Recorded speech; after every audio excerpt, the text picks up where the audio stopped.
Hi there, Celine here, and welcome to my channel. Emotional roller coaster, don't jump off. That's my advice to you and to myself in these exciting, crazy, up and down times that we're going through, all part of our evolution and the ascension of the planet and us um, on the planet as well. More light coming in into our bodies, into ourselves. So, the dirt and the lower energies, not even the lower, but the denser sort of energies, it's time for them to leave. And that's how I understand and experience a lot of what is coming up for me now on these different emotional roller coasters.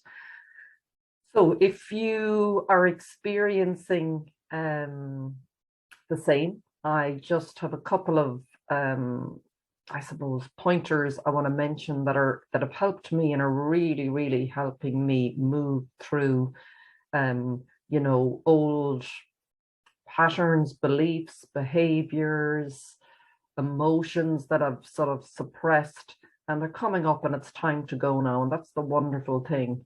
And that's the first point I want to make, is really when you have awareness about what is happening and you understand, this process of evolution, which, it seems to be accelerating. And May, as I'm recording this now, it's May 2022, only early May, a week or so into May, but a lot more coming up. But it's exciting. There's lots of new things happening, but they happen when we can let go of the old and allow and make space and let go of resistance. It's a big one for me.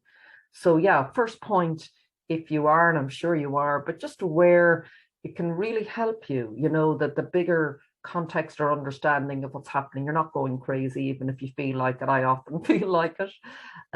This is part and parcel of your ascension, and really, really letting go of all that you're not, so that you can shine and be the beautiful lighthouse and light shining in the world as your true self. And that's what we're doing. But anything that is not of the light has to go. The shadow, and it's amazing, really. This whole, I just marvel at it. Some days are the days I could be crying, but that's all part of it. So yeah, the awareness, just that understanding when something comes up. So if you're on this emotional roller coaster and you're triggered by something, I was last week, I'm often triggered. My lovely car gave me this great gift last week, of feeling that I almost was at the end of my days and I wasn't enough, and I'd done everything wrong, and could go on. But it was triggering something that was ready to go. These old beliefs and patterns that have held me back, and they served me at one time maybe, but time to go. So in that moment when I was triggered, as challenging as it was in the moment, and I could feel the emotion coming up, I was able to really observe it as well. And I often just say, oh, here we go again. This wants to leave. I'm in fear again. The fear wants to leave. It's time for it to go. And I sort of try and get into this conversation with it. And, because as well as observing and sort of separating ourselves and not getting lost in the story, and the story is really only the catalyst to get this to move. It's not about the story. So as well, not to try as best you can not to get too lost in the story. I always do for a little bit, but I'm very quick now at coming out of it and recognizing it's still painful to let something move through, but it moves, it passes. It always does. It always does, unless we start to suppress, which I used to do when I suffered needlessly.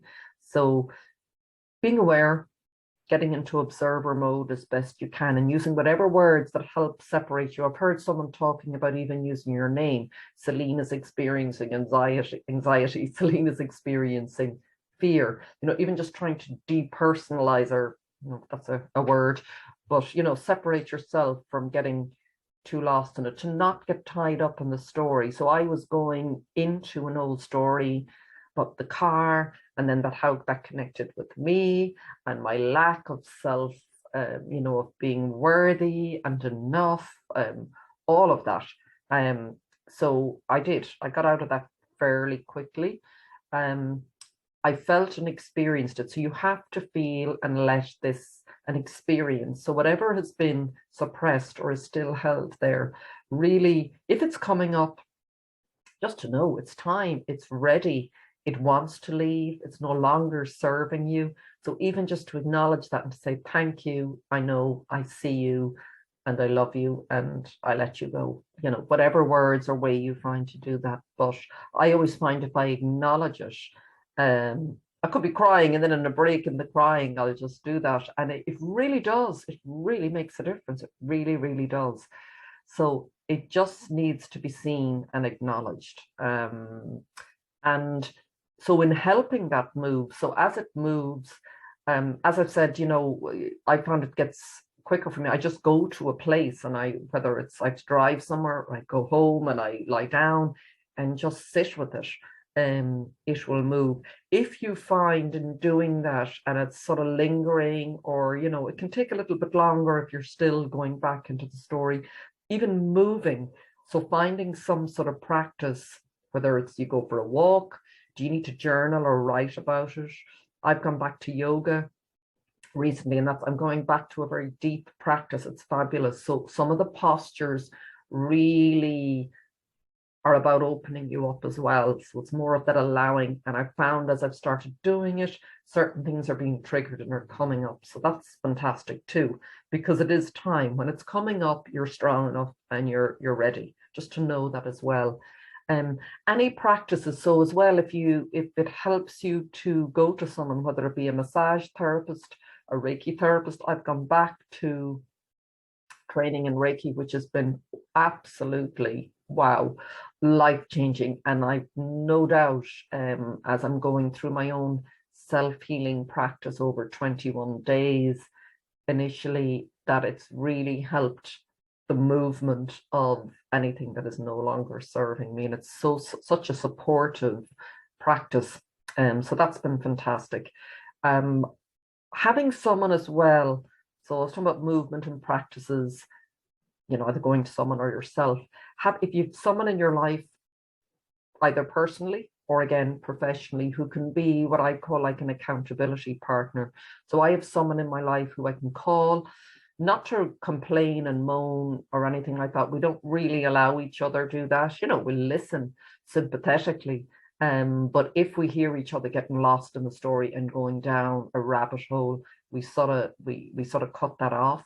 And that's been fabulous. So I would often need to just talk it through, and they may just remind me of what's going on, because it can be still challenging. If something really big comes up, you know, and intense, it's great to have someone just to hold you through that, and to be able to just be on very solid ground with you, to hold that space for you. And it's not always easy to do that for others. You have to be in a very solid place yourself, in a very grounded space. But if you're lucky enough and you do have someone like that in your life, really, really helps, because that helped me move through it. They sort of held a higher perspective for me of what was happening if I get lost. And yeah, it helps it move through. Also show yourself compassion in this. This is fairly, it's fairly intense. And, you know, you're courageous if you're going on this path of, really evolving and letting go of what you're not. It's courageous work. It's amazing. But just be kind and acknowledge that. After what happened to me, when I had quite an intense experience, I did sort of lie down. I played I often play, what I find really helps me in nearly everything I do. I like a lot of silence, but I also play some very nice, really high frequency music. It ties into different maybe chakra points, and it just really helps me come back to center again. And I might lie down and do that, or go for a nice walk in nature, have something nice to eat, you know, whatever it is I feel I need to, just because you can feel quite fragile if you've let go of something big.